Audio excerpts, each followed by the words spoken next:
Hello, good evening, and welcome to a much too late live stream. I said to a few people I'd probably do a live stream sometime this weekend concerning the recent Charlie Kirk culture war fiasco, but as things want to be in my life at this stage, I was way too busy, the house was way too noisy, and it's really taken until this late hour for me really to get together a live stream. So I will have to ask for forgiveness for having a much too late live stream and also being a little bit more tired than I usually am. I'll probably try to keep this a little on the short side, but given that I'm only going to be busier this coming week, I decided that it would be nice to just get out a live stream. So again, yeah, I'm a little bit early, but yeah, I I, I don't want to stay up to all hours. So and I'll just talk about stuff as it occurs to me, as usual. I like to keep these things more or less informal. But the big thing that I felt like I needed to talk on was this Charlie Kirk. Yeah, it's Charlie Kirk.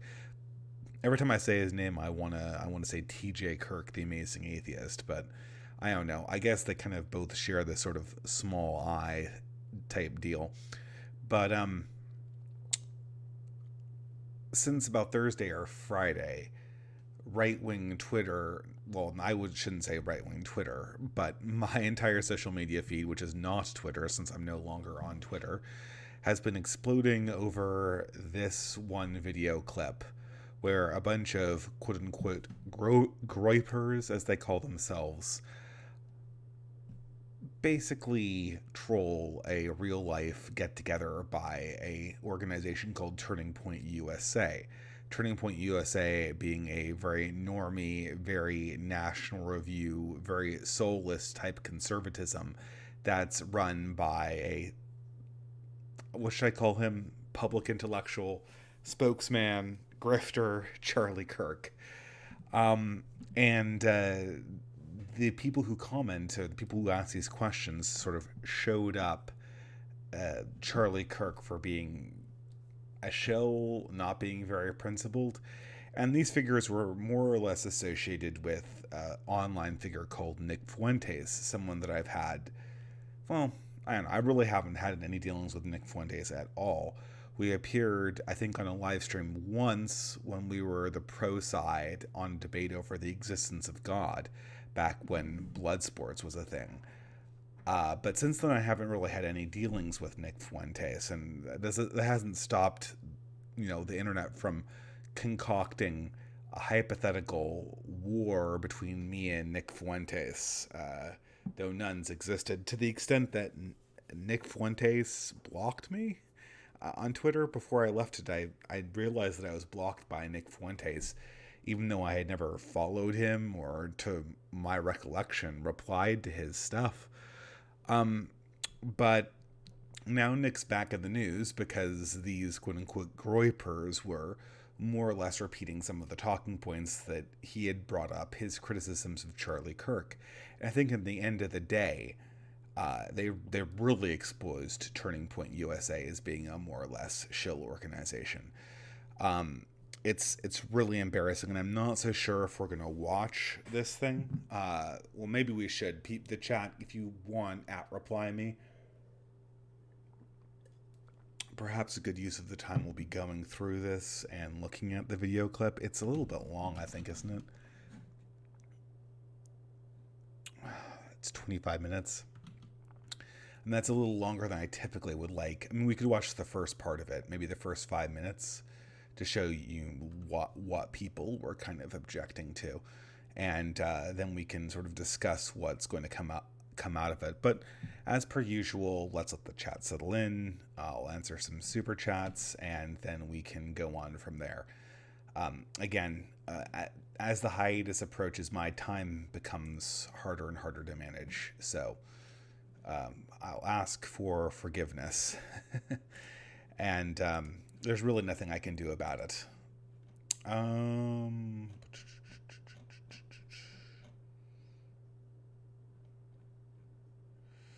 Super chat from Nerve AMV Maker. Anime music videos. Wow, Did they still make those things? I won't be able to make this stream. I just wanted, oh, it's $5. Thank you for your contribution. He says, I won't be able to make this stream. Just wanted to know your thoughts on the novels of William Peter Blatty, The Exorcist and Legion. Well, I am. I haven't, to be quite honest, I haven't read those books. I really appreciated the movie, The Exorcist, though the movie The Exorcist I felt was a movie that started out and it just entranced me for the first hour. I was transfixed. I thought it was terrifying. And then somewhere after the exorcism started, it became really cheesy with like the vomiting and all that stuff. It didn't really, it kind of lost me. I'm told that the first part of The Exorcist really captured the feeling of the original.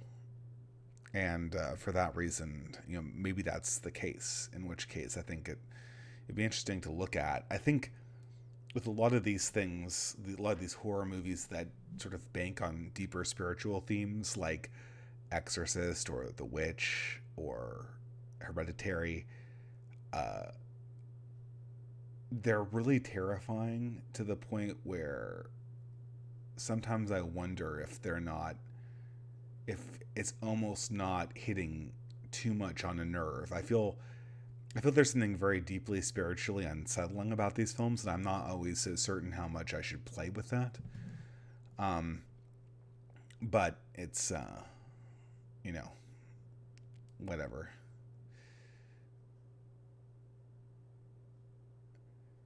Um, yeah.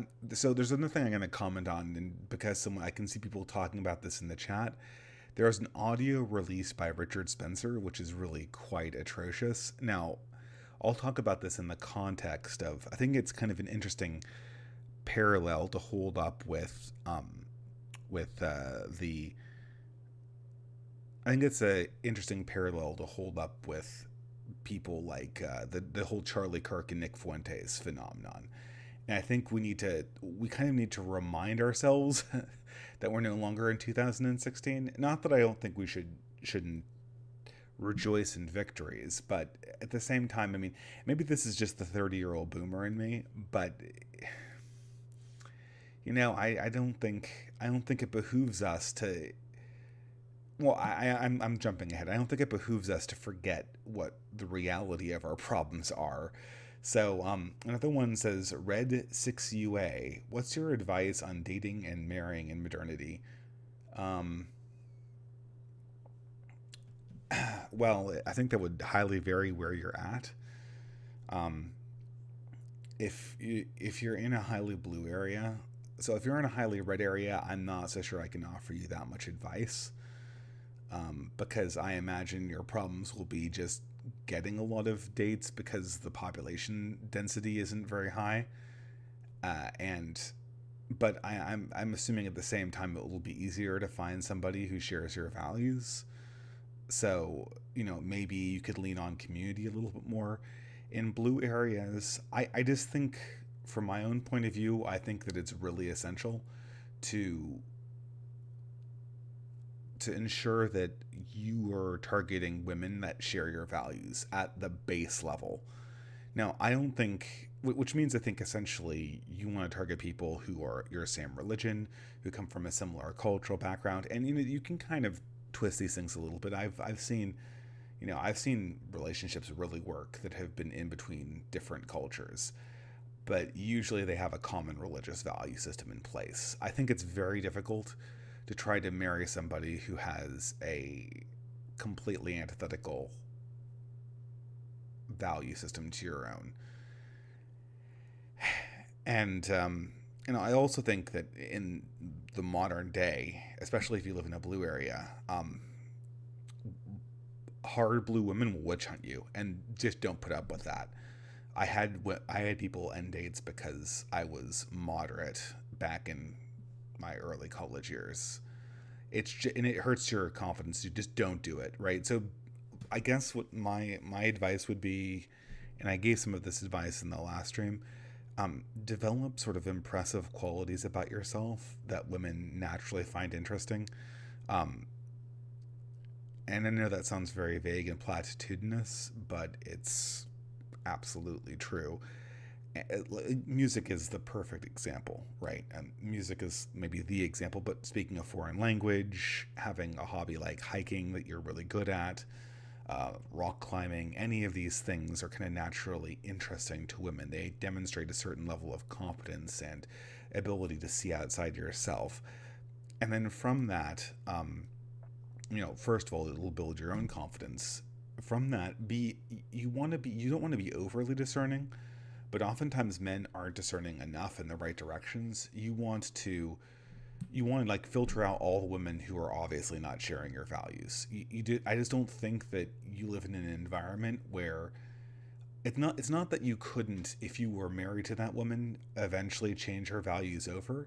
It's that the likelihood that she's going to, in this modern day and age where everyone's at each other's throats, the probability that that's not going to facilitate the woman ending the relationship is really low. But unless she falls for you right away. So unless she's totally into you from the start, just don't mess with that. Don't bother. You're just saving yourself time more than anything. And so I would say focus on women who have your baseline values and demonstrate a level of competence in an area that is interesting. And, I think that's the way you begin dating. Um, see people saying give it a watch but skip parts. Well, I'm not so sure that works. I could watch the first 10 minutes of it. Um, but no, I can't skip around because I don't know the time codes of anything. Um, so let's watch the first 10 minutes of it, and we'll give people the gist. I'm sure everyone's already seen this, but well, I guess for the few viewers who haven't seen this, it'll be interesting. They'll see it for the first time, and I can whet your appetite to see more of it. I will say,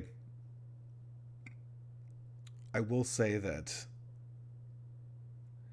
um, you can tell that I'm much less high energy, and that has everything to do with the time period that I'm forced to record at. It's getting busy here. Getting busy, and I can't keep this stream going on for as long as I usually like to. Not that I even think that I could, given the fact that my energy levels are lacking a little bit. But I've got my chamomile tea here. It's a cozy late night stream. Let's watch the Grapers take down corporate conservatism. I've always wondered what would be the better reactionary shirt. Would it be like to take off on Kurt Cobain? Would it be that corporate conservatism still sucks or corporate communism still sucks? I feel that both are kind of true, and I wonder. I've always wanted to make that T-shirt and wear it, but it would be a little bit of a ripoff of early '90s grunge rockers. But question from friend in the chat says, "Have you seen The Lighthouse?" That would be a no. I see very few movies unless I've been specifically recommended them, or my wife wants to see them. My wife is the big movie person. I can't stand movies anymore. I just can't. It's I feel like I'm becoming an old man. I can't sit, especially modern stuff with like all these woke archetypes. I saw a preview for Terminator. What is the new one? Dark something. Terminator Dark, whatever. And I saw a preview for it because I believe we were seeing the movie. Were we seeing it? Maybe it was when we saw it, and I just was thinking to myself, who's paying to see this movie? It's it felt like, and it's not just like it's a big dumb movie. It's like it's a big dumb movie that is going to preach to you about some really um, idiotic political point that it itself doesn't even really understand. Cathal Hendron for £5 says, "Distributors, please pray for the Northern Ireland abortion that was legalized here up to 7 months without our say by British Parliament. It was legal here before that, unless the mother's life was in danger. I will pray for that. That's pretty atrocious. I mean, yes, it's sort of sad to see the modern state of Ireland. And it's funny because at the same time as the Catholic laws are being sort of dismantled in Ireland. I mean, that's always the idea, is that we're going to dismantle the Catholic identity of Ireland to make it more modern. But what they really mean is less Irish, because you'll notice as soon as they do this, they're bringing in mass migration. And, I don't live in Ireland. I've been there several times. It's very nice. But from what I've been told from people who live there, you're beginning to actually feel the mass migration. And so really it's more or less along the lines of what Peter Hitchens talked about in The Abolition of Britain. We're kind of at the end of an era. And not to quote my previous video title, but we really are. And it, in some sense, I'm very white-pilled by it. I mean, it's just like we're over it, right? I don't think you can. It's a lot of these things were in many ways more depressing when you saw their inevitable decline and end, and no one was really registering the fact that they had ended. For instance, if you were a demographer or a statistically minded person in the early 2000s, you would have seen the writing on the wall with mass migration as it pertained to Europe and America and California. And no one would really register the problem with that. You could see the doom afar, and it was kind of like this nagging feeling in the back of your mind. And of course, if you felt anything about it or had a concern about it, no one else would register, because the economy was good, everything was fine. But I feel now, in a lot of ways, coming back and living in this state, the old California is dead. And what we have in its place is we have woke activism 24/7. We have a disenfranchised non-white population that, the white progressives constantly speak for but never understand. And then we've got soulless corporate half Chinese capitalism.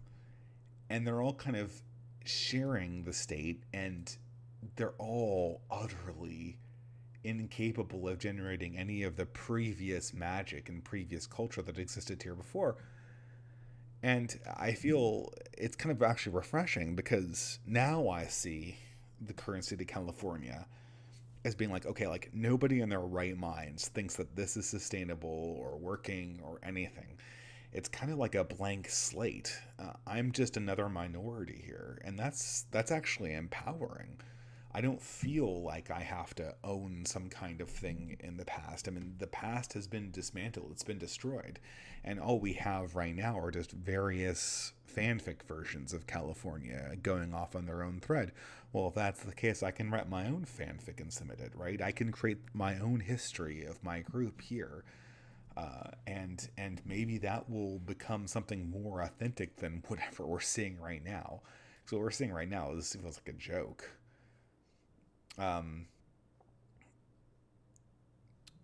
But thank you for that. Sorry for the long digression. Again, that's just the format of these things. Super chat from my mom for $2. What is your favorite prehistoric animal? Well, I liked, if we're excluding dinosaurs, my favorite one is the terror bird. I forget what the actual genus and species is. I believe that they were briefly, I think they were brief contemporaries of some early hominids, but probably nothing that hominids would have encountered once they left Africa. But there are these huge birds that would eat small mammals, and they were really terrifying. As for dinosaurs, I was always partial to the Allosaurus. My wife likes the Stegosaurus for some. She's the only fan of the Stegosaurus on the planet. Never made sense to me. But there you go. I think she dislikes. I think she thinks it would be fun to ride or something like that. I think it's kind of a coincidence that my favorite dinosaur used to eat my wife's favorite dinosaur. So, comment from the chat says the lighthouse is the same director as the witch. Oh, okay. I'll definitely check it out then. That's interesting. Um. Oh, and hello, Fritz. I should say. I'm kind of curious. Well, I know Fritz mentioned this whole Charlie Kirk thing. Uh, I don't know if he's doing political commentary anymore or cultural commentary anymore. It would be interesting to hear what you had to say about that. Kiewicz for New Zealand $10. The vignette of Kirk and friends admonishing a trad zoomer is peak conservatism is progressivism driving the speed limit. Okay, and thank you very much for the contribution. And actually, I think with that, we'll just watch a few minutes of this. I think we're all set up here, right?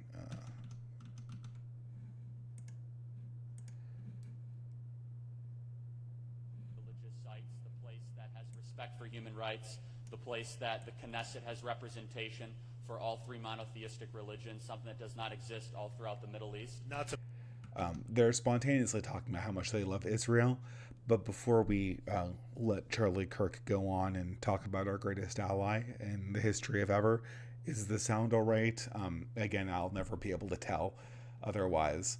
And will you tell that? Oh, here's one from Die Hard Doogie, a super chat. When in good company, you will attract good women. $5. That's a great suggestion. Here's a suggestion too. Don't orbit around women, whatever you do. This is something that even competent men do sometimes, and it's a really, really bad idea. Is what they'll do is they'll think, well, if I hang out with a lot of women as like their friends, eventually something will happen. The problem is that you begin to internalize a lot of the bullshit that men. Well, two things happen, and this is the first thing that happens is you internalize. The first thing that might happen, and these are a lot of times mutually exclusive things, you'll internalize a lot of the bullshit that women say about what they're looking for in a man, because the story about what women say to their friends about what they're looking for in a guy is not usually what they're actually looking for in a guy. At the same time, you kind of make yourself safe and someone who's not going to hit on them, which is the exact opposite of what you want to do. You want to be somebody who is presenting yourself honestly. If you have romantic intentions, you want to meet a person, strike the spark, and make those romantic intentions known. Waiting for something to... I think perhaps this whole be friends and then something will happen, maybe that worked in a different time when like the culture did more to kind of push men and women together a little bit, but it doesn't seem to work now. The other problem is that I find oftentimes when men are kind of like, when they orbit around women, they oftentimes get discouraged. Argent, well, I'll say this, I would ordinarily hide this behind anonymity, but since he posted this as a YouTube comment, I will address this.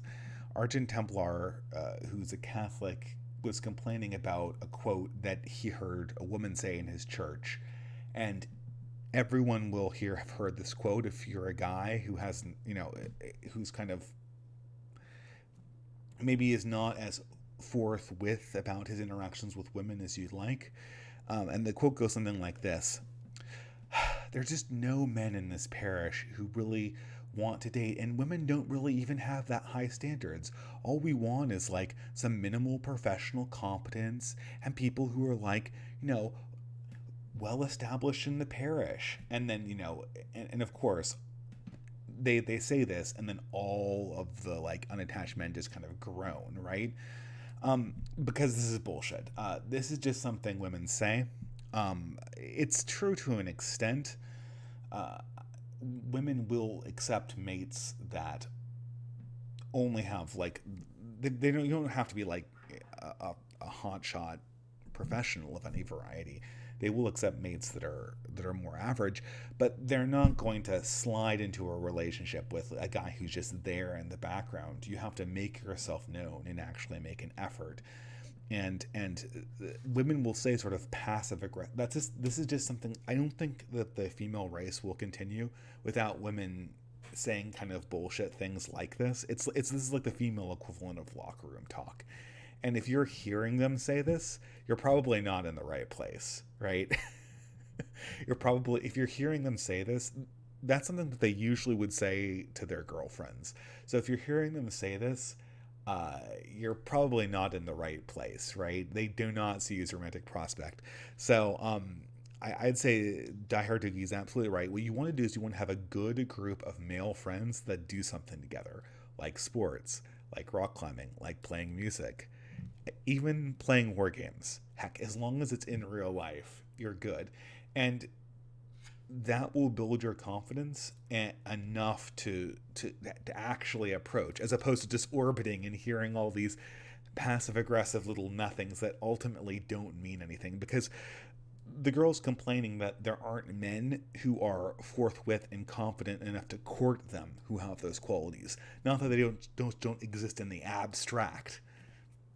So, anyway, sorry. Pardon me. I'm rambling here. Well, you caught me on a bad one, but that's a very good point. There was this when I was in a lab once. There was this I was in the lab with like a bunch of like nerdy Indian and Asian guys, and there was one like, I don't want to be too racial about this, but there's one like kind of like really really successful like black engineer guy, like smart guy, but like much more alpha. Like he was next quarterback. Like he came in on a sports scholarship, but then went into engineering, and he's like way more successful with women, as you would expect, than any of the other nerdy little like weaklings, and dumpy white guys like myself. And he gave this great advice saying, you always want to be with the hunters and not the hunted, because if you hang out and be friends with the hunted, you develop passive qualities, and if you have a lot of friends that are hunters that go for it, you develop aggressive qualities, and that's what women tap into. So just some suggestions. I maybe something different works, but in my own experience, that's advice. So the last super chat before we start looking at this video is Alexander Dresna for $2 Canadian. Progressivism equals neo-communism. Well, that's more or less true, I guess. Anyway, let's watch them talk. I guess the sound's all right.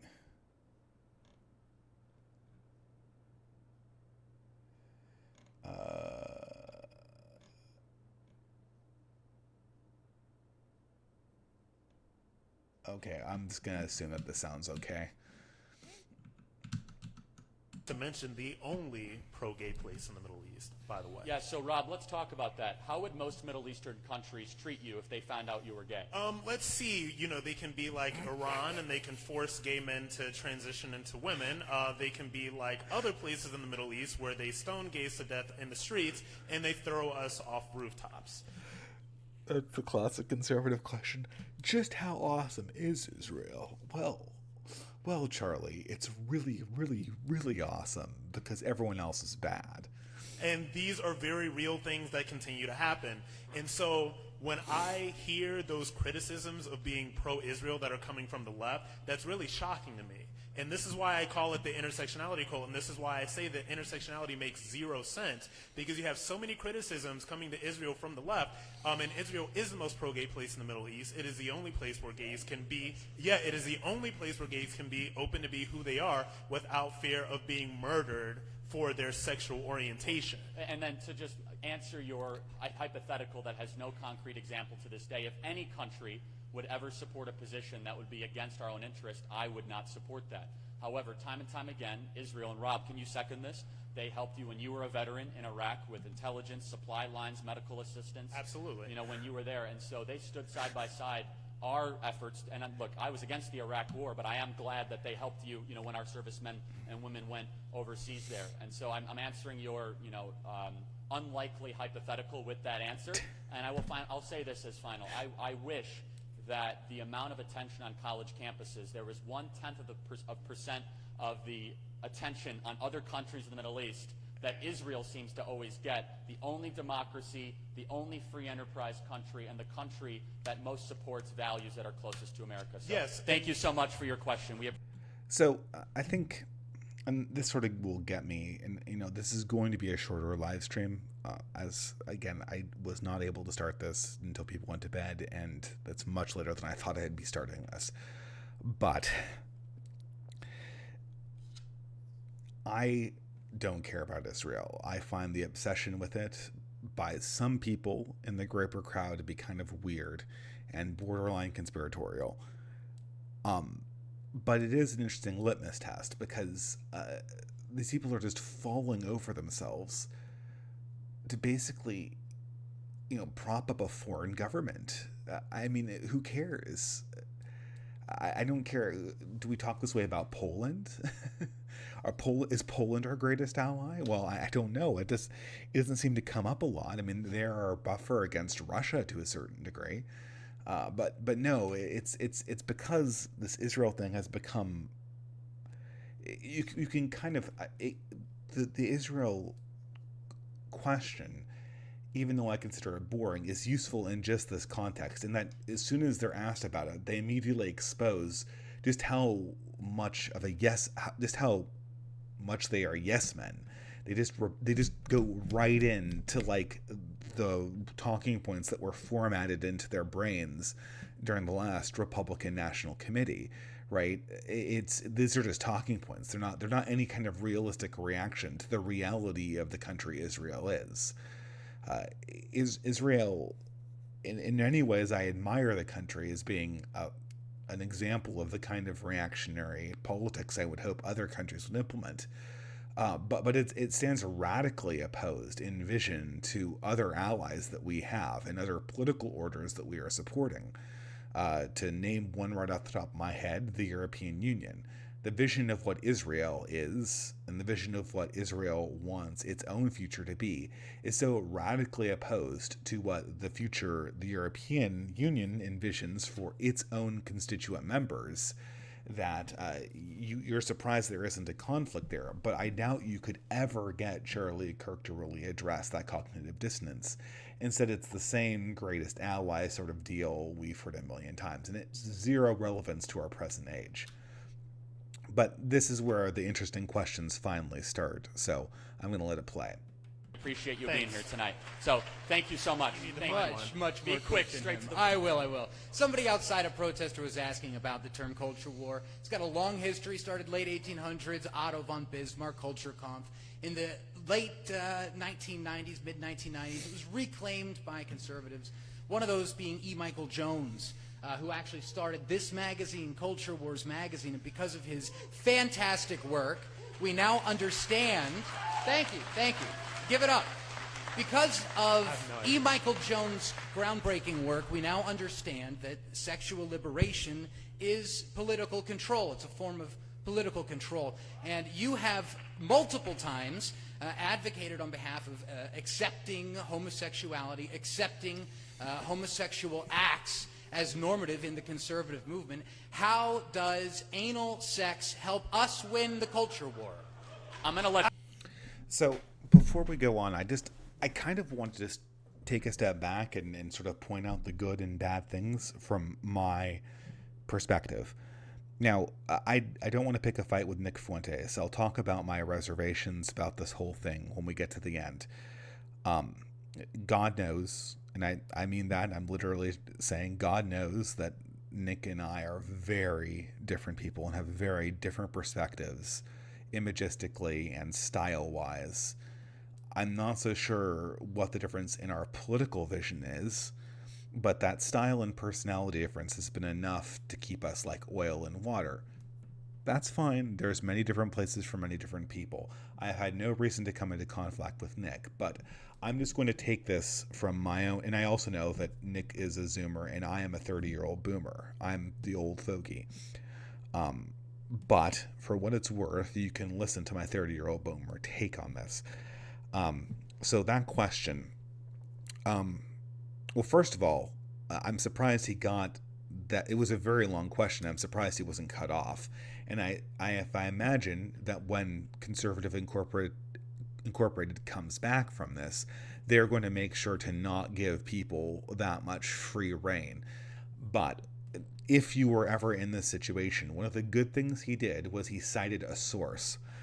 Now, citing a source really does help you out in a conversation because, first of all, it backs you up, right?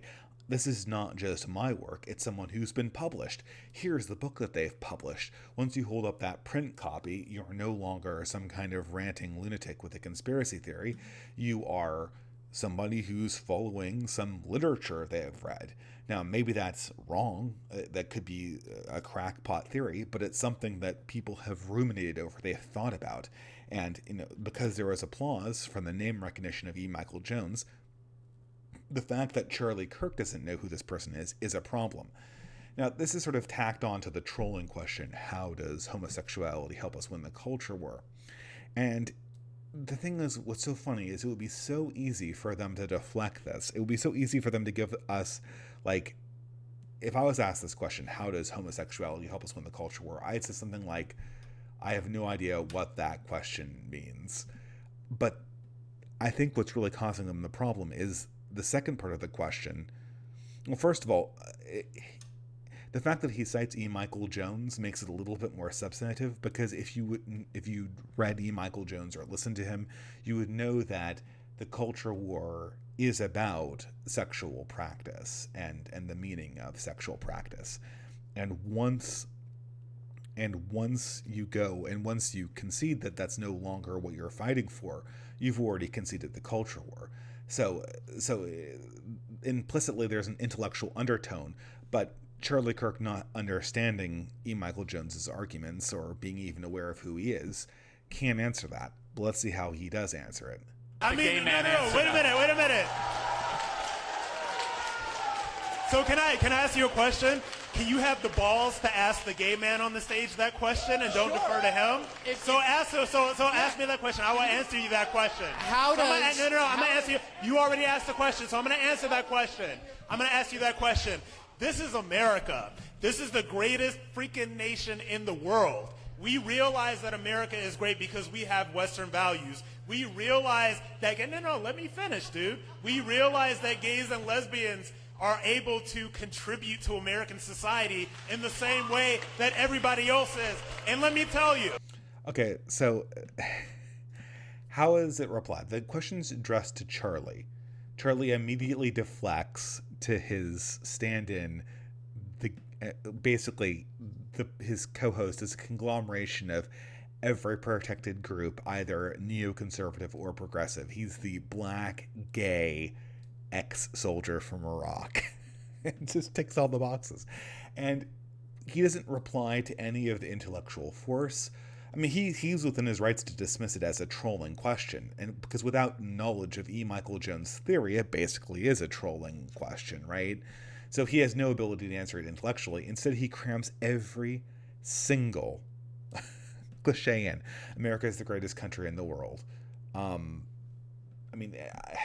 Superlatives are almost always wrong, and I mean, this sounds like propaganda, and it probably is. And if there was a greatest country in the world, I imagine it wouldn't have Drag Queen Story Hour as a feature that's growing commonplace in metropolitan areas.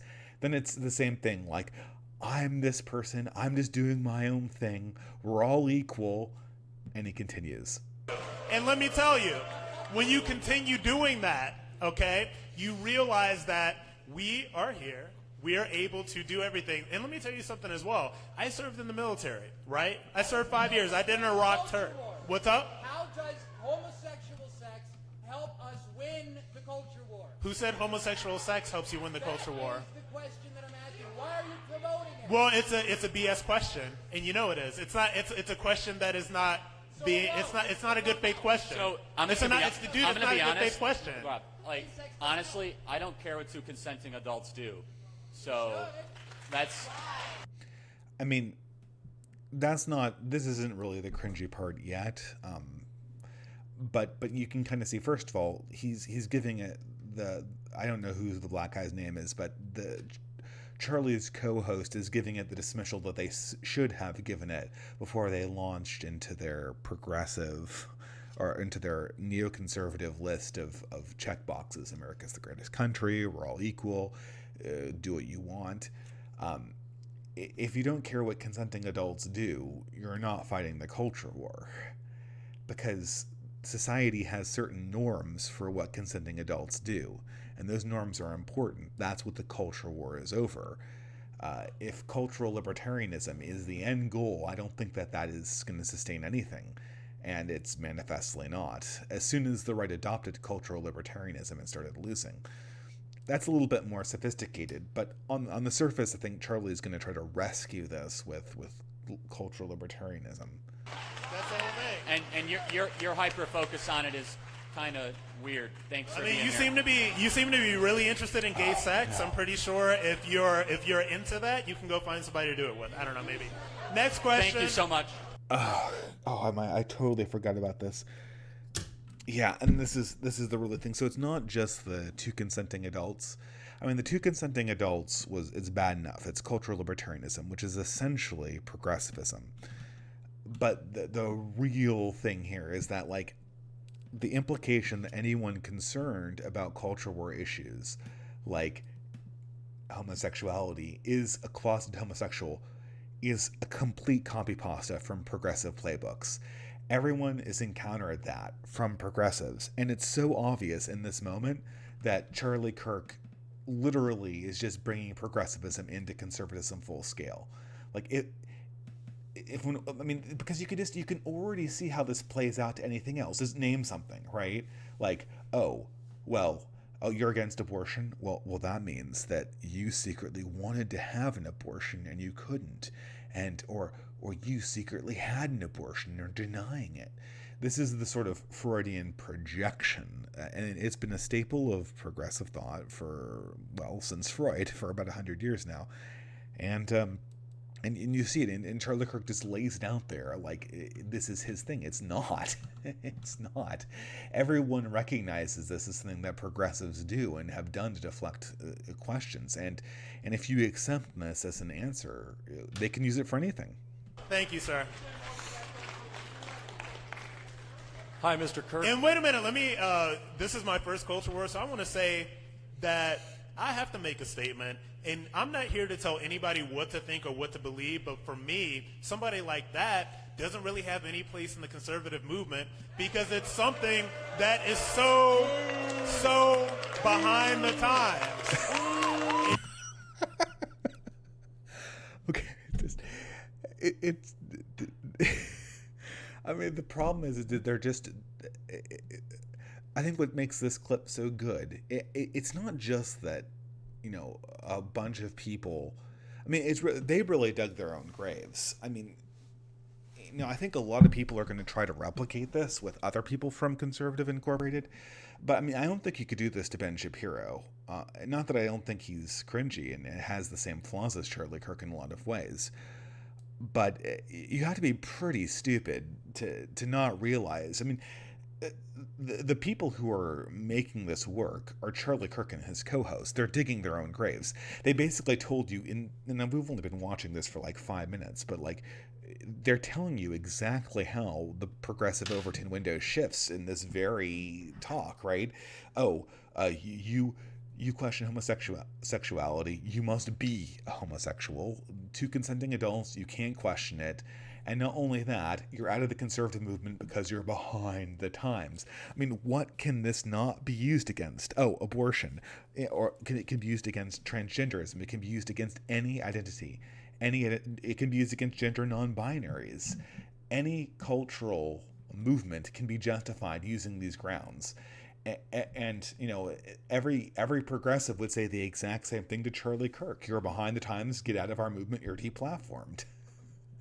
And there's just no self-awareness whatsoever in these two. They're sitting there with smirks on their face like they really shut this down. What are they talking about? They're demonstrating how it eventually achieves victory. If this is the right, what's left? You can boo and you can do whatever you want to, baby, because I'm going to be me, and I'm still here. Next question. What's the question? My question is largely directed to Mr. Kirk because you were raised as a conservative. Part of the issue I see here is, what's your name, Rob? Yeah. So you're saying, you're behind the times, this isn't conservative. Well, we don't want centrists in the conservative movement. We want to retain our core values. Yeah, but here's the thing. We don't want drag. But here's the thing. It's not about what you want, because here's the thing. The beauty about social media,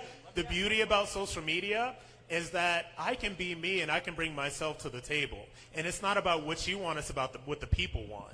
And that's progressivism. It's not about what you want, it's about what I want, and I'm popularly supported.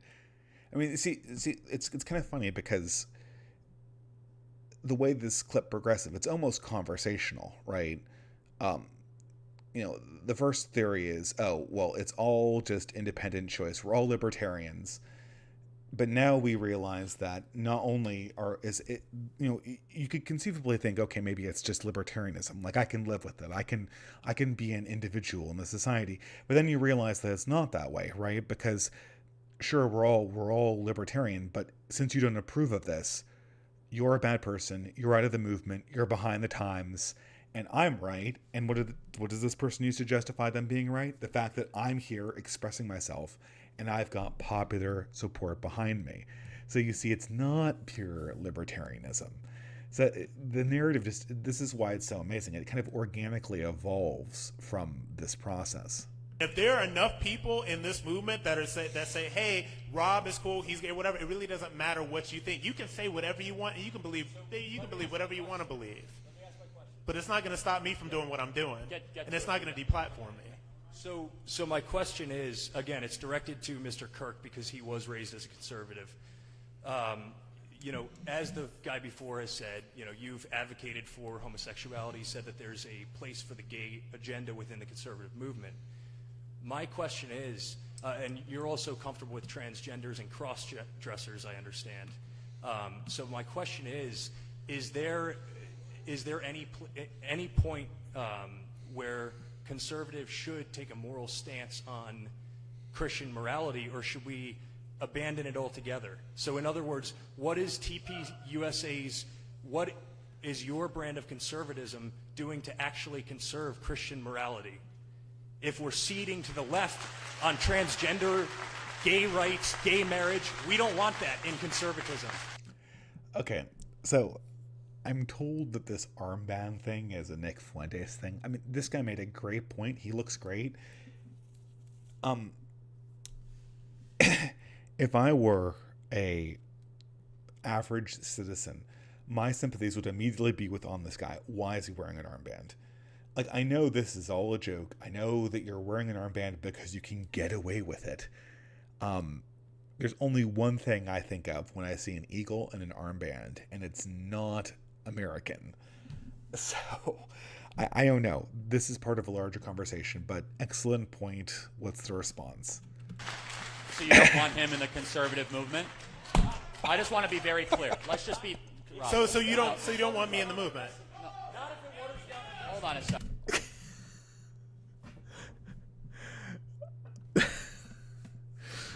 This is I watched this on Thursday and I forgot how good it was. And it's nothing that the speakers are, the people who ask them the questions are competent, right? They're competent mainly because they look like they're average guys, right? If they looked like beardos from the internet, this probably wouldn't be nearly as effective. But the people who are truly creating this fiasco are the people on stage. Again, I don't think you can replicate this because I don't think there's anyone who is this stupid as Charlie Kirk. What do you mean you don't want? They're saying like, if you disagree with me, that means you don't want me in the movement. Well, Charlie, you can use this argument for anything. I'm against abortion. Oh, so I'm an abortionist. You don't want me in the movement? I had an abortion. You don't want me in the movement?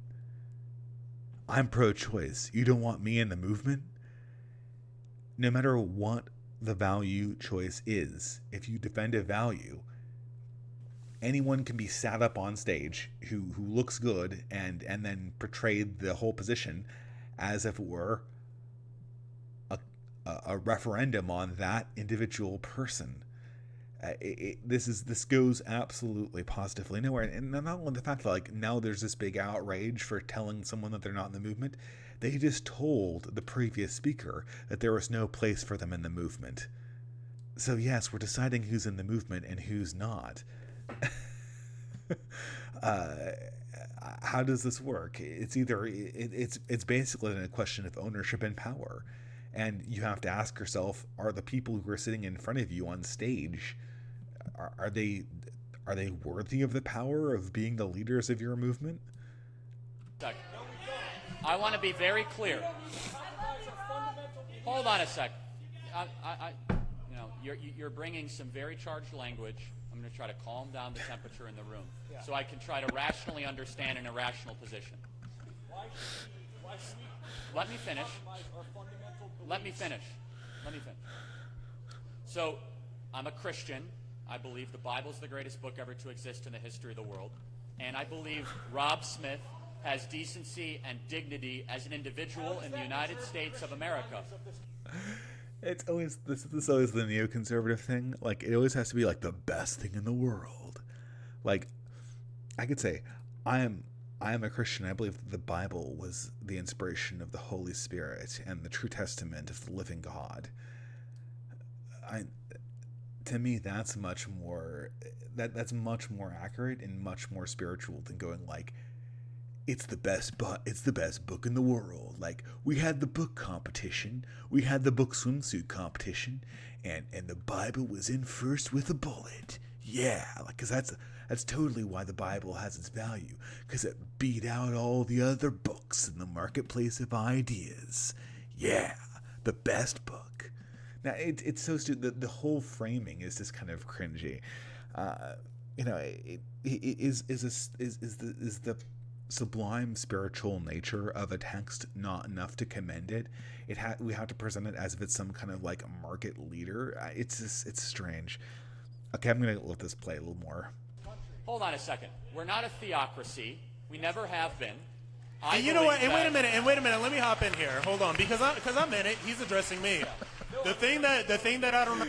Well, we were a theocracy when we were Puritans, and if the definition of theocracy is opposing, putting limitations on sexual practice, then we were a theocracy 10 years ago. We were a theocracy for most of our history, if that is the new standard for what a theocracy is. Unless theocracy just means, as the new atheists mean, anything that is on the right side of the Overton window shift that is constantly shifting to the left is a theocracy. And of course, we changed the definition of theocracy just like we changed the definition of fascism or racism to match up with the current times, the needs of the progressive movement in its latest iteration. I don't understand. Well, I'm addressing you. How about that? You don't even have the courage to address the gay man on stage. So the problem that I have with, as somebody that is a gay Christian, and this is the problem that I have, because my relationship with God and coming back into the church over the past year and a half is one of the greatest gifts that has been given to me in terms of being in this movement. So my question to everybody who tries to say that, oh, you shouldn't be, Christian because you're gay, why are you trying to turn people away from God? So if you love God, and Christianity is so right, because I do love God, so why would you be trying to turn me away? Why would you be trying to turn me away from God? See, the thing is here is that Charlie and his co-host are acting as if the questioners are personalizing it, and personalizing it towards the co-host. But they're not. They've all asked abstract questions about Charlie's stated political positions, nothing to do with the co-host identity.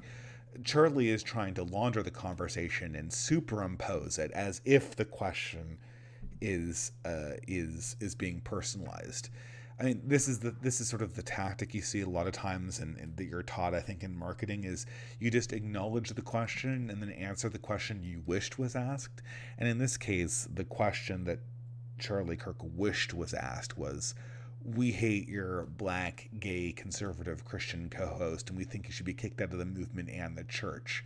That wasn't the question at all, but of course we're not answering the question as it's asked. So we're going to get to another thing, and one thing that I don't do, question. And one thing that I don't do is that there is no man that is of this earth that is going to tell me what God has for me and how much God loves me. So goodbye. Thank you for your question. Thank you. Holy shit, that was homophobic. Sorry about that, Rob. Don't ever apologize for ignorance, dude. Well, I'm not a conservative, so this is probably something you're going to have to get used to. Before you answer your question, this is the first time we've gotten that kind of flow of whatever the heck that was. So continue. According to the U.S. Census Bureau, population. Okay, that was a leftist question. I would think those. I thought those were interesting questions, but probably not pertinent. I think this guy looks really young, whoever he is. I mean, the optics are good, but he looks really young.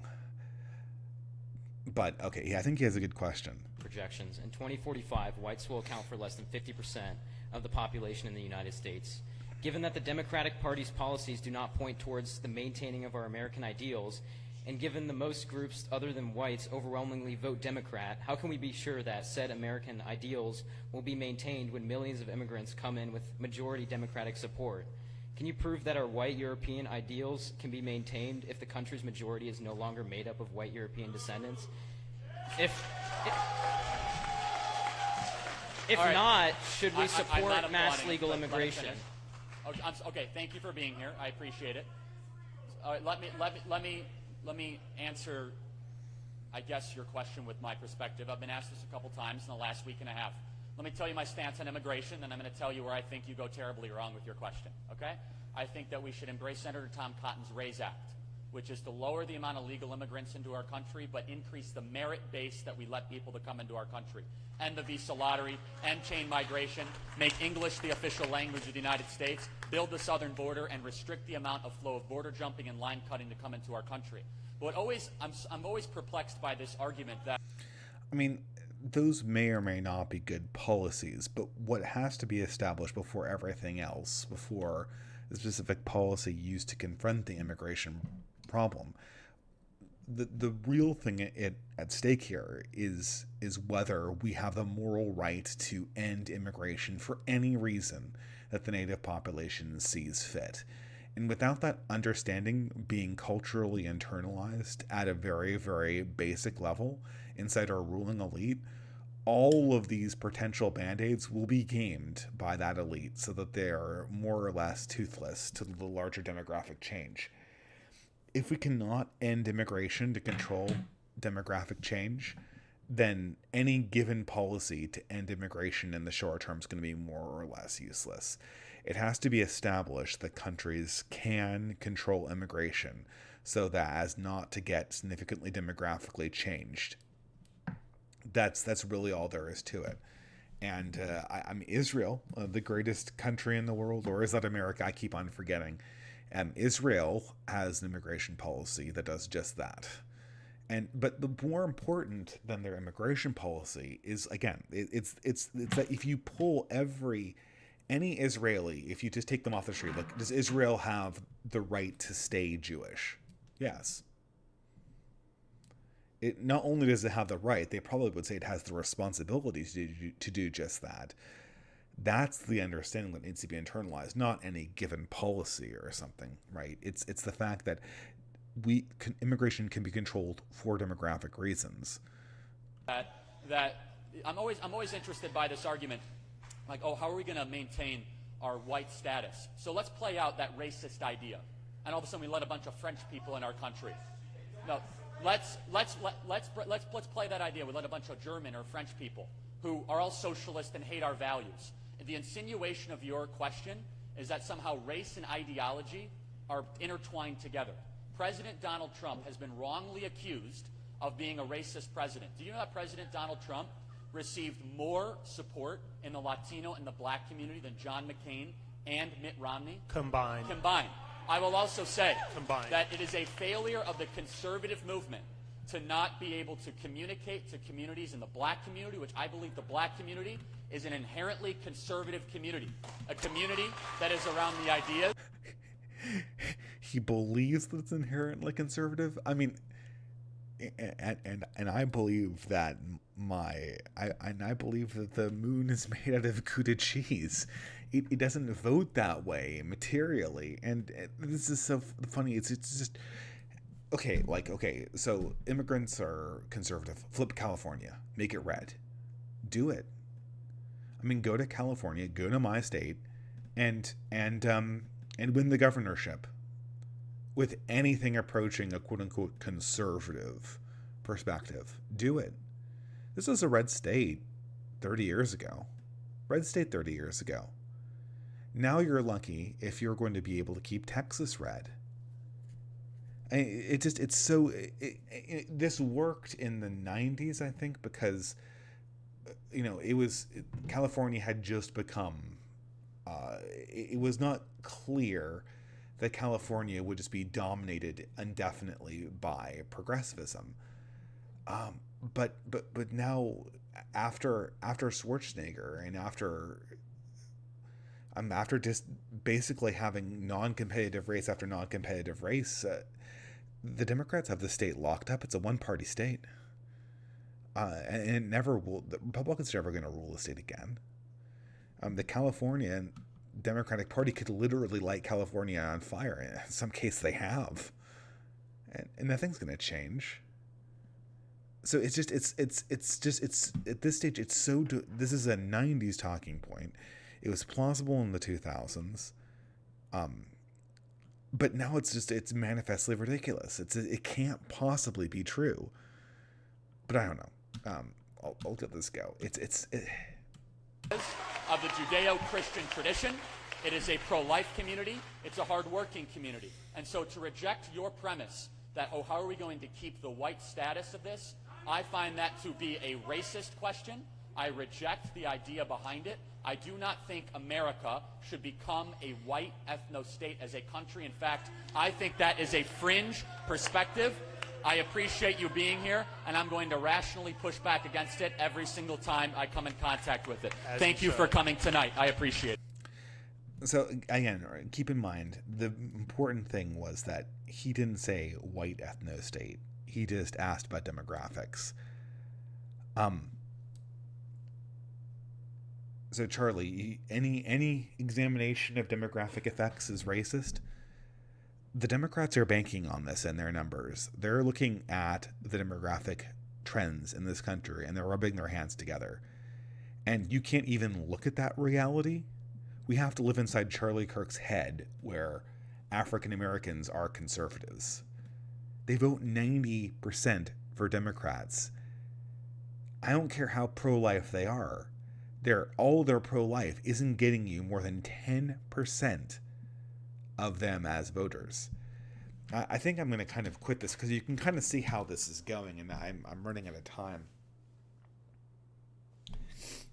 I mean, and it kind of goes on like this for a while. I think Charlie Kirk gets a few more questions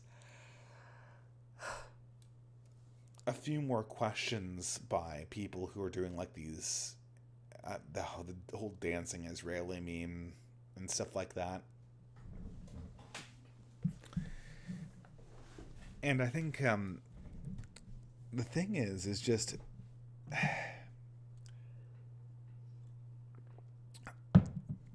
so it's clear that Charlie is basically a shell. I mean, he hasn't thought about this. You can't think about this and have this make any sense. He's also manifestly hiding behind his kind of token co-host. I'm not going to get through the entire 25-minute video, but at some point they literally talk, when there's more questions about homosexuality and the culture war, the co-host literally goes on about how he was like dodging bullets in Iraq while this person asking questions is just he's just on the sofa, he's lazy. If you can do this, like, why even have a debate? Why even have a conversation? And so I think it's very easy to, I mean, it sort of does expose this line of conservative thinking. Now, I think what's come up insofar as this goes, it's obvious that Charlie Kirk's a fraud and all of this is just BS. Their talking points are tired and stupid and don't engage with reality in any extent.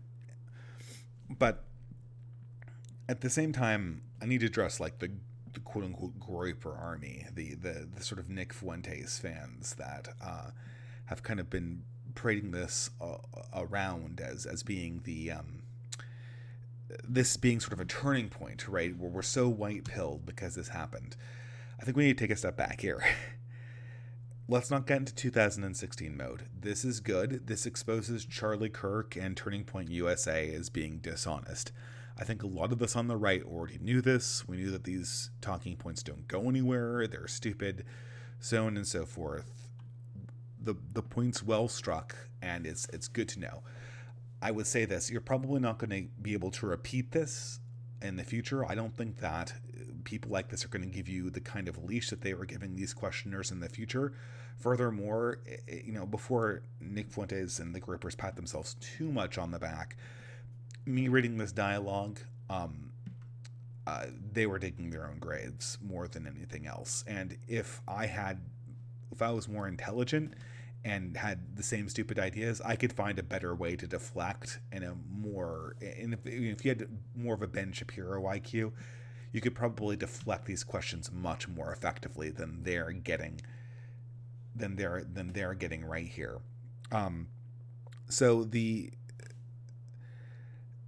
Before we get sort of carried away with this, the problem is that I think a lot of people are thinking, okay, well, Charlie Kirk has been exposed as being a fraud. We can replay this again and again and again and again and get the same results, which you probably won't be able to because they'll change their talking points, they'll get smarter people. And the second thing people will ask is, okay, well, so we have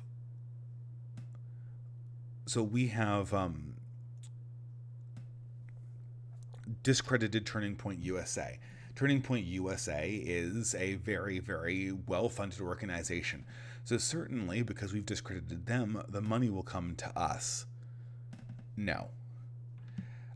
Turning Point USA is where it is because it is safe to write them a check. And currently, the dissident right does not have organizations that anybody who has a certain amount of clout or visibility in the mainstream, they're wealthy. It's not safe to write anyone the dissident right a check. And I think this is we're kind of risking falling into the same pattern of thought that kind of occurred inside 2016 era dissident right conservatives. What happens is you're able to troll or expose your enemies, and then you may think, oh, we're the ascendant force, give us the reins. But the problem is that the power doesn't come from discrediting your opposition. It comes from presenting someone that can be relied upon. And because of this, I think there's a problem. I don't know Nick Fuentes. He seems perfectly fine to me. But at the same time, when I see Nick Fuentes, I can't help but think of the person that kind of came before him, which was sort of like the well-spoken guy who could troll people, Richard Spencer. Richard Spencer had a number of these college engagements where he totally trolled the left and he totally looked well-adjusted. That guy is a piece of work. Now, there's an audio clip that's been circulating online, and when I heard it, I thought immediately it's a deep fake. But at the same time, the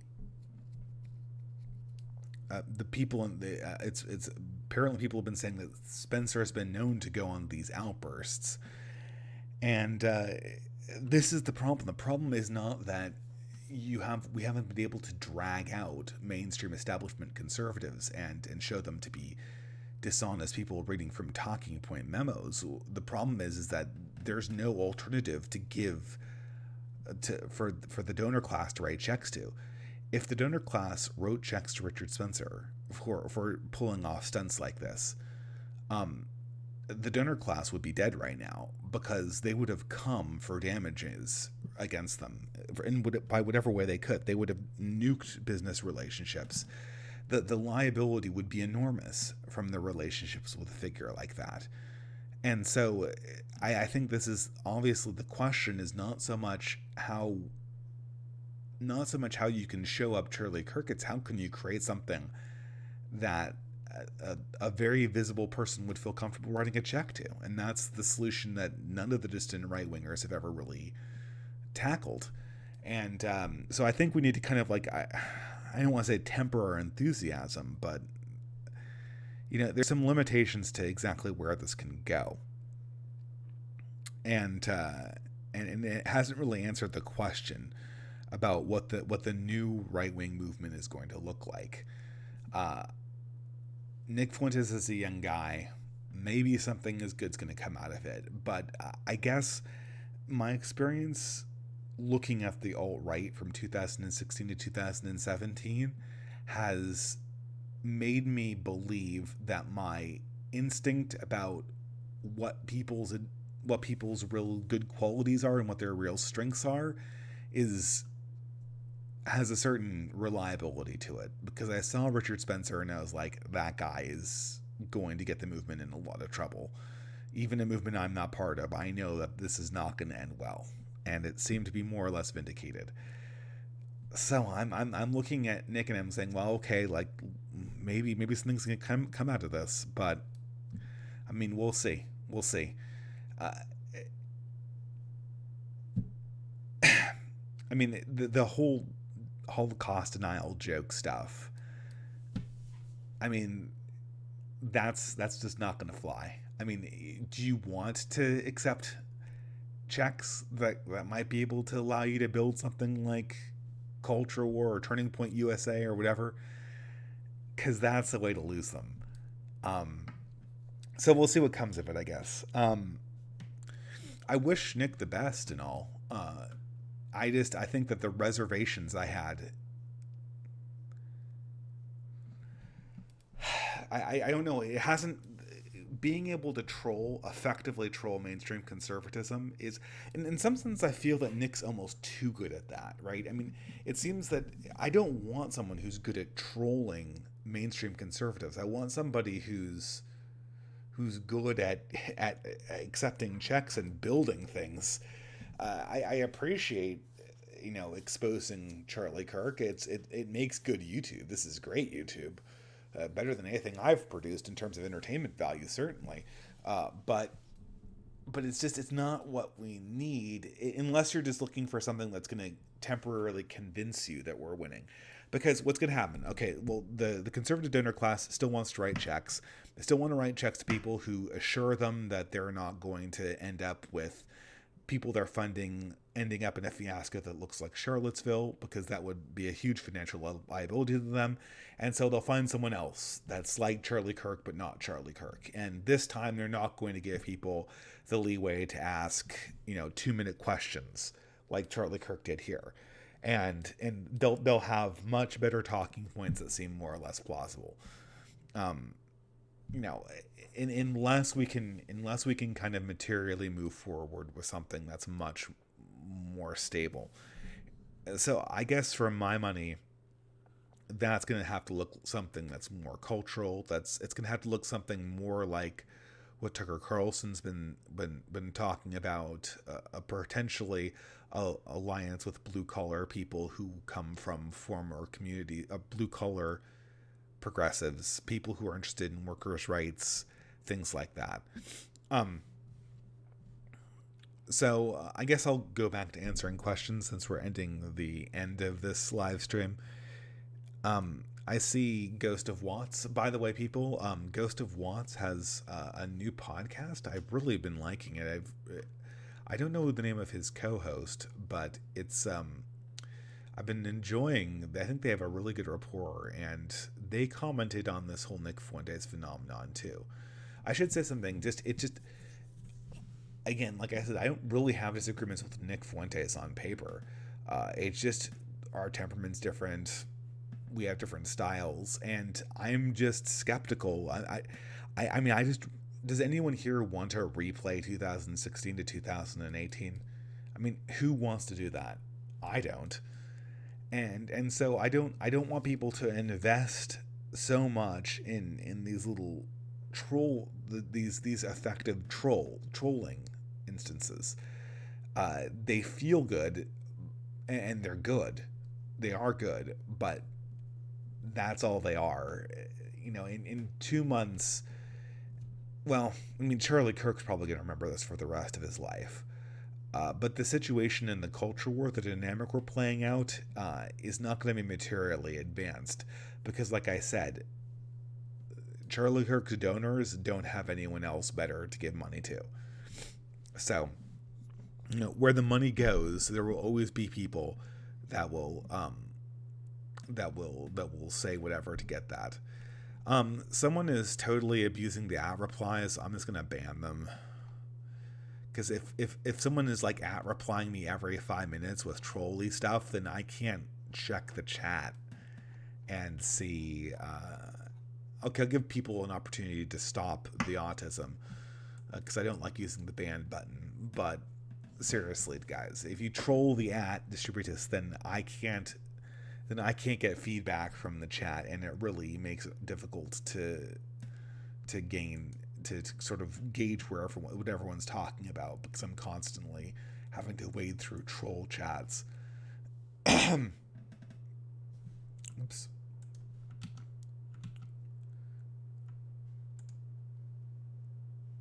Pardon me. Let's go to... Excuse me. Let's go to the super chats here.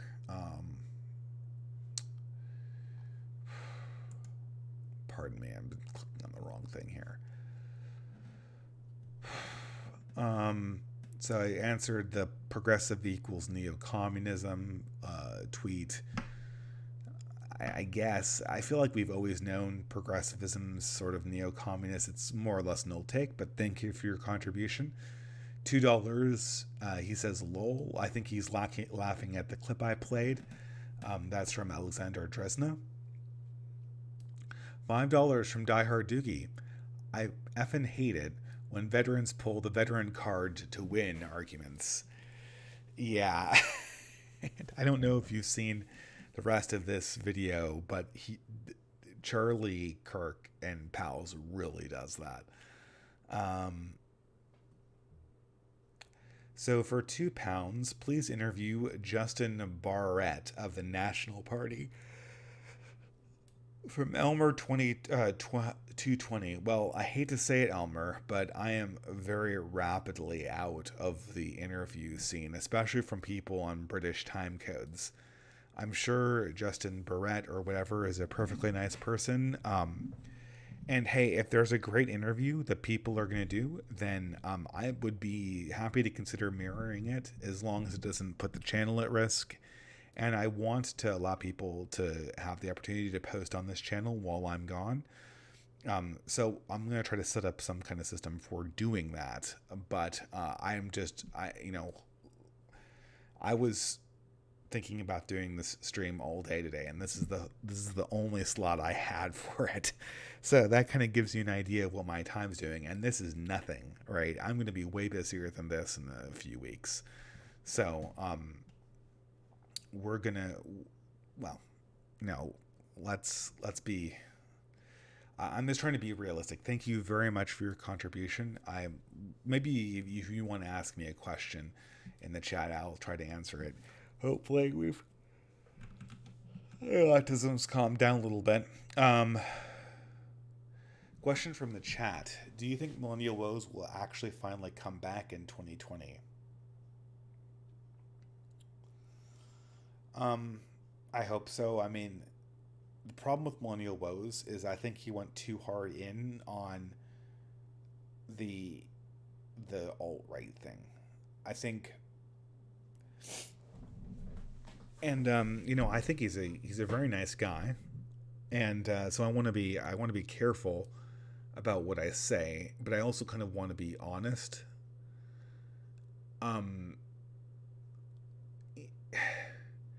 I think he's very poetic, and I love his confessional style. And there's no one who can just moan about things in a more poetic way than Millennial Woes. I really love listening to it. I have a lot of construction projects going, like building furniture, and sometimes I like lift weights and listen to Millennial Woes. And it just, when you're nailing things in, it's just great. I find it kind of interesting background music, or background white noise. So I always really liked his style. But I think he hopped on board with this alt-right thing, and it was just really obvious that he was not temperamentally suited for this type of movement, largely because I think he didn't understand what it was. And he said in his last video, "Oh, I never wanted to be part of this race-obsessed thing." Well, in 2016, he was highly focused on this activism thing, and I think that's not what people wanted to see from him. What they wanted to see is a politically motivated commenter that would have very, very honest takes on cultural issues from a reactionary perspective. And I think he kind of got sidetracked by this racially obsessed movement, and it kind of got away from the core perspective he was trying to give, because I think Millennial Woes gives perspectives and confessions. I don't think he gives political plans. And I think he tried to somehow move into the mode of a political leader and just wasn't able to do that. I don't honestly know what Millennial Woes is planning. I think, to be quite honest, I think right-wing burnout is real, and it really hurts. So the more people we lose, it's always a disadvantage. And I know there's new up-and-coming people that replace them, and oftentimes more effectively. But it's just this narrative. It's the narrative that, this movement has sucked me dry and cast me aside, which is, this is, in some ways, the worst thing about the whole Millennial Woes situation is that progressives and Antifa can tell a very, very flattering, self-flattering story, which are really the only stories they like, about the story of Millennial Woes. He was the failed person that joined a paranoid movement, and then, thanks to social media bans and the quick thinking work of people like Jared Holt, who got him banned and monitored him, thanks to social media monitors, they're able to completely destroy him and remove him from the board. And now the movement's destroyed around him. And unfortunately, I'm not so sure. At some point, the problem is Millennial Woes, that may be true to an extent, but he projects that in his content a lot. And I think that, I hope he can find a mode of talking about things that isn't repeating that motif over and over again. I'm defeated. It started when they banned me off social media, and I'm in a tailspin. That's been Millennial Woes' message for about a year now, and it's been one that essentially pours gasoline on the very censorious progressive fire that we've been dealing with until now.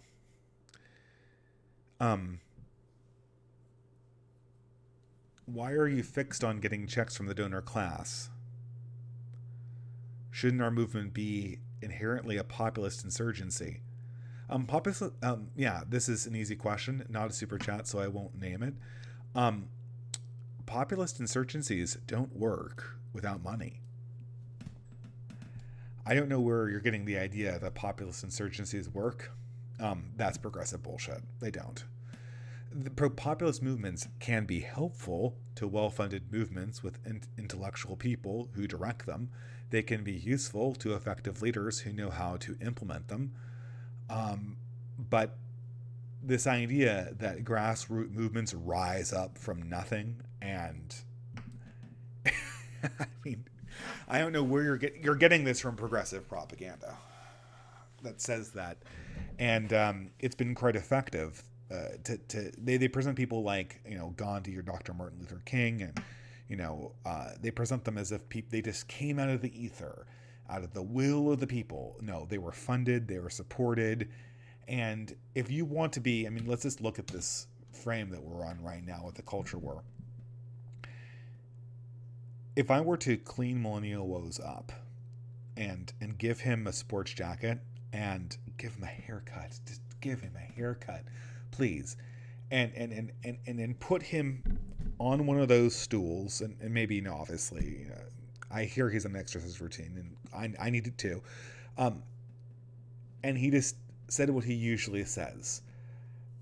The optics alone of being in this institutional platform would immediately make his ideas seem more conducive, regardless of what they are.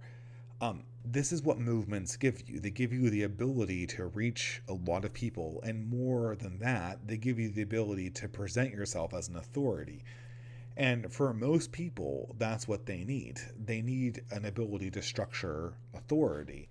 They need the ability to say, okay, look, because, most people aren't these great rhetoricians. And what progressives love doing is shaming people. If they're saying, like, well, what I'm saying is just what people like Tucker Carlson say, or if what I say is just what people like George Washington has said. As long as you have the authority system to point to, it's much more comforting.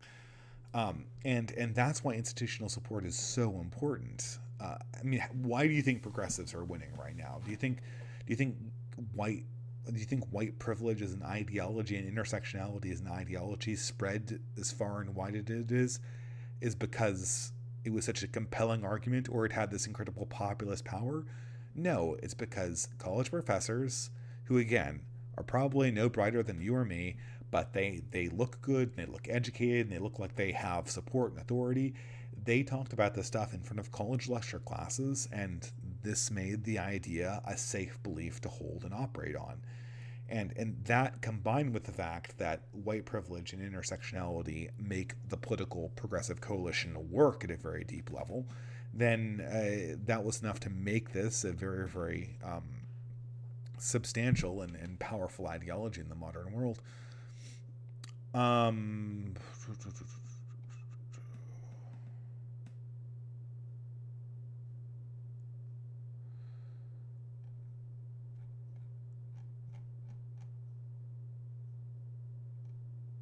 Sorry, guys, I'm checking back. I lost my place.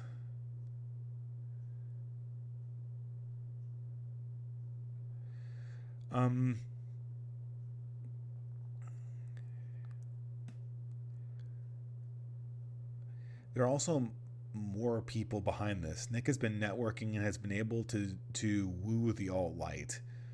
Hey, maybe. Look, I'm not an expert on Nick. I'm not here to pass judgment. Like, I'm tipping my hat to the guy for this expert trolling. It's a great operation you pulled off. I could never pull off something like this, and that needs to be acknowledged. It's just I don't know. No, it's not really my style, and we need more than just this, to balance out a movement. My problem with the American national conservatism is that at the end of the day, I fundamentally oppose the values that built America, i.e. classical liberalism. I guess. But in that case, how are you going to organize power at a national level, right? If you're going to be as a reactionary, are we standing behind a military leader? I don't know. I think, and I'm someone who's skeptical of Enlightenment values, and somebody who's skeptical of all of these notions that were really brought into effect by the Founding Fathers. But I'll say this, I respect the fact that I live in an Enlightenment country, and that being the state religion, it behooves me to just see what I can do for my community in that context. And as such, I'll work with it. I'm not so sure how you're going to structure a mainstream political movement that is opposed to the founding religion of the country you want to rule. Sure, it's some really big cultural and demographic change, again, going in the opposite direction that our current cultural and demographic change is going. I just don't see how that's going to be installed. But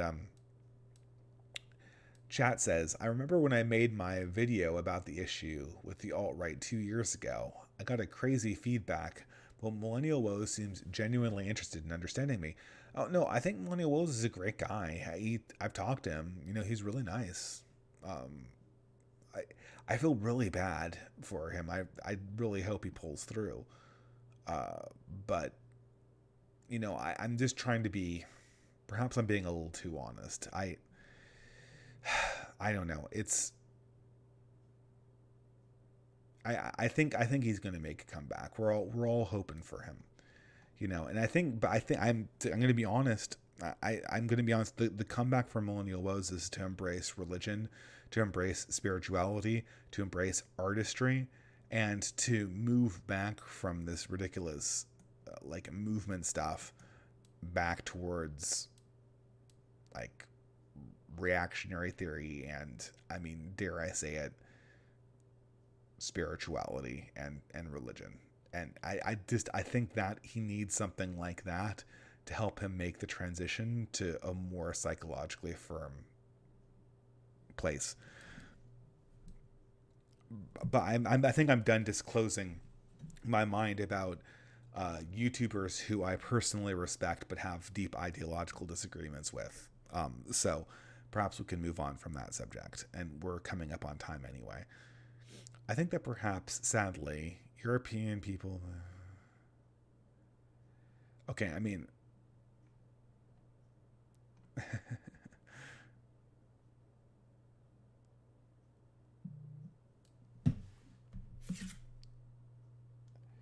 So, I hear some group about identity politics. I mean, I think identity politics are going to be the order of the day. I don't think that they need to be like campaigned for. People are always like, well, we need to be all right with identity politics. I think that's just going to be how things are. I mean, when you have as like, I think, was it Berkeley who had like the separate commencement ceremony for every other race? Well, I mean, that implicitly has already divided the student body up into races. The identity politics that follows that is more or less natural. To me, that's sort of the least interesting thing about this. And the difficulty with identity politics is that the identity politics is supremely focused on words. And so the words you use to describe yourself are of utmost importance. Right? And the fact that there's asymmetry in between countries about what people identify with, that's a serious problem for identifying a cohesive identity politics movement on the right. At least if you start with that as your basis, right? The identity politics of the left, the reason why they're thriving is because they're more or less they're more or less pet projects of both sort of the neoliberal, financially based progressives and also the communists. They're attached to larger universalistic projects, and their little shenanigans are excused because of their affiliation that way.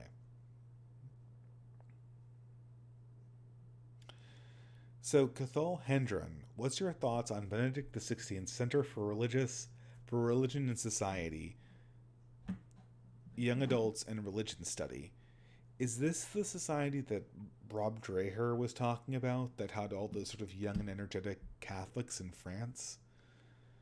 I believe I've heard something about this, and my opinion on it's been very positive. I have to say I have had no direct experience with these people, so, you know, I wish I could answer that more thoroughly. Well, I'm going to need to wrap this up in 10 minutes because I've officially run out of energy. Yeah, I need to get up early for work tomorrow too. So I don't sleep that much ordinarily, but I have limits. What is your opinion on Eastern spirituality? Well, it's pretty straightforward. I think we can learn from Eastern forms, but not from Eastern essences. And I think that I think that strong Western leaders learn from the form of the East, but I think very, very weak leaders try to basically use its essence for their own purposes. A great example of this is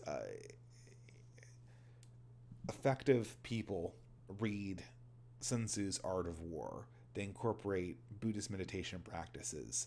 They adopt Japanese forms of art because they're good. But at the same time, there's sort of this weak analog of this where you have people who they join Buddhism because Buddhism is foreign and it sort of gets them out of the ordinary obligations they would have to their society. I know that the Franklin has talked a lot about this is sort of, there's this phenomenon of sort of like weird, and it seems to always be like older middle-aged women converts who are never married, and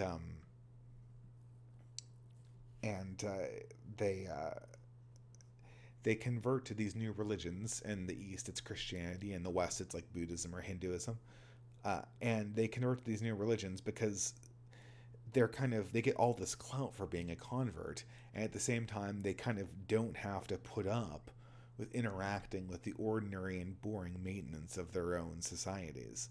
And because of that, it's kind of this weird symbiotic anti-traditionalist relationship. But I don't know, if you see something good from the East, by all means take it. And I'm in the Pacific time zone. Again, the only reason why I started this late is that I started the stream and then I just kept on pushing it because there's too much noise.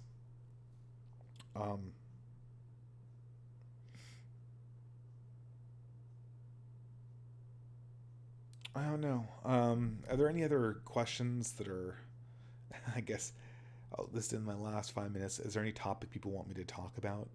Just generally? You know, I can speculate on what I think will work, but I don't know if anything will. Like, for instance, I don't know what Nick's doing. And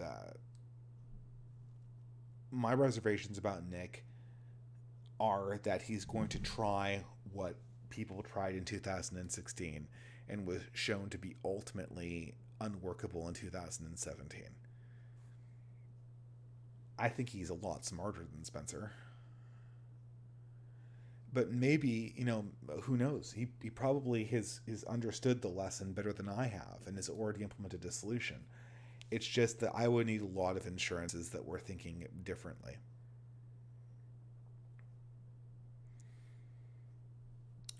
People ask the cultural push will come from America or Europe. Well, I don't know. That's a weird question because Europe and America have always produced their own culture, and European culture has a certain feel to it, and American European culture has a certain feel to it. And the idea that I guess if you prefer one or the other, I think that if it doesn't come from both places, we've kind of failed in a certain way.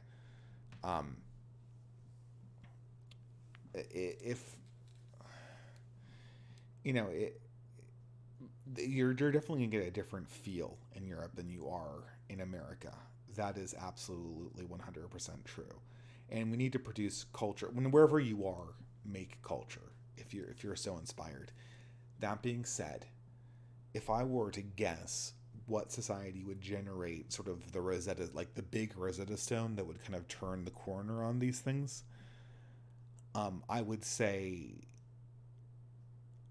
it would come from America, because America is more advanced in the process.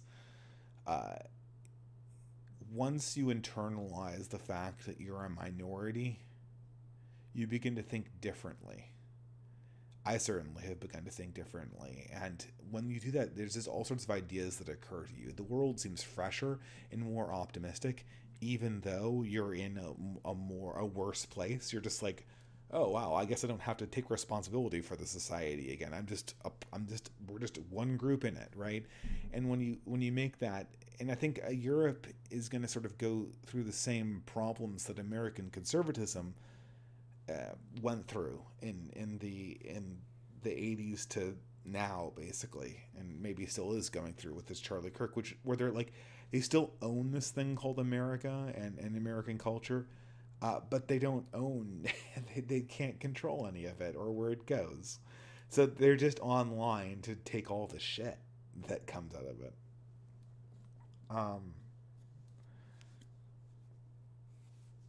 I don't know. It's interesting.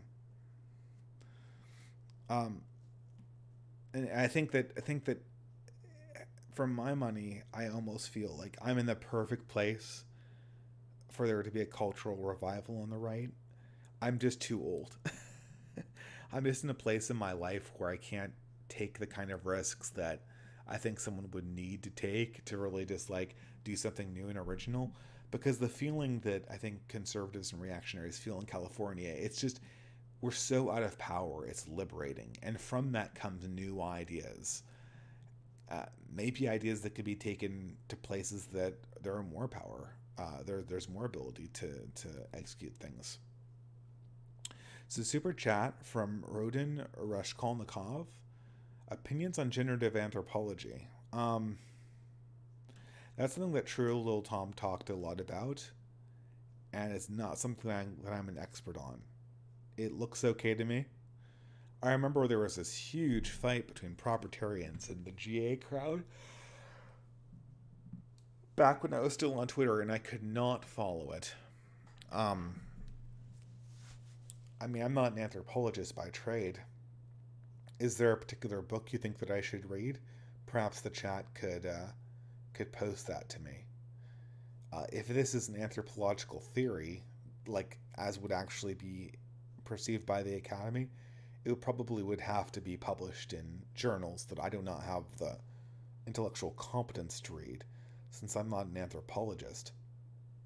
But if there are definitive principles that generative anthropology put forward, and this is oftentimes my suspicion about a lot of this stuff, is that I haven't heard anything bad come out of generative anthropology, but I haven't heard anything original come out of generative anthropology either. And my suspicion about generative anthropology, and this is only because I saw it in contest with proprietarianism, is that it might have the same, if this is a purely online phenomenon, it might have the same problem as generative anthropology, which is that it's a repackaging of older ideas with like a double scoop of autism and like a charismatic personality, and there's nothing really new there. I always see this one thing, see the John Mark video. I think they had John. I don't really watch John Mark because I find his videos unwatchable, but I indulged a few weeks ago, and they're talking, of course, about Civil War. Ugh. And they're saying, "Oh, we're gonna be the new founding fathers."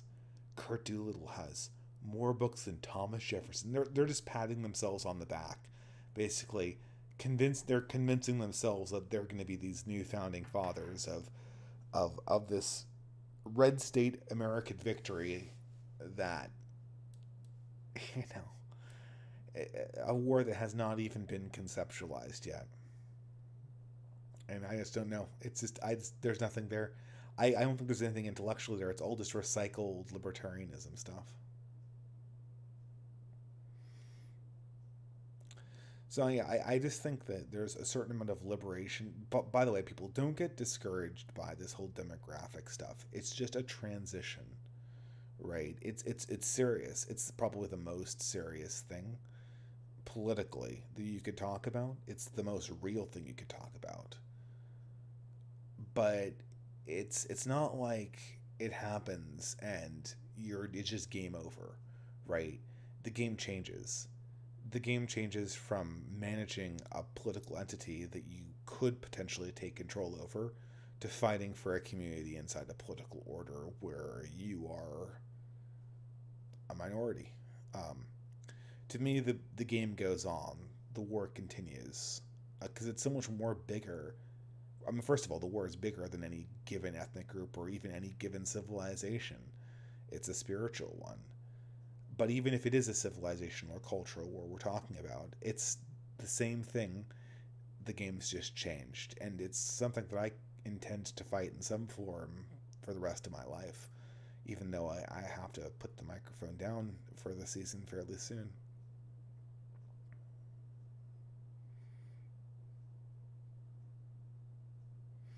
Some of these questions I'm just not scanning. I just don't understand what they even really mean. They're just so abstract. They're asking me about, like, the interaction of, like, broad political theories with present order, and I'm not so sure what that even really means. Here's a substantive question, or a question that I can scan. Do you think Star of the Beast ideas about boycotting companies is ineffective and gives people a sense of power that they don't really have? Yeah, boycotts don't work. I can't think of the last. I mean, boycotts would work if you had the media on your side, maybe. And even then, sometimes they don't work. I mean, Blue America has been boycotting Chick-fil-A for forever. And Chick-fil-A has conquered Blue America. But I'm afraid with that, I am officially out of time and I need to go to bed. Thank you guys for your patience for this late night stream. I hope I answered your questions, even though I have absolutely no energy. And I'll probably be doing more live streams just because, well, why not? I don't have any more time to make videos. But thanks, guys, and I'll talk to you. I'll see you guys hopefully all in the next live stream.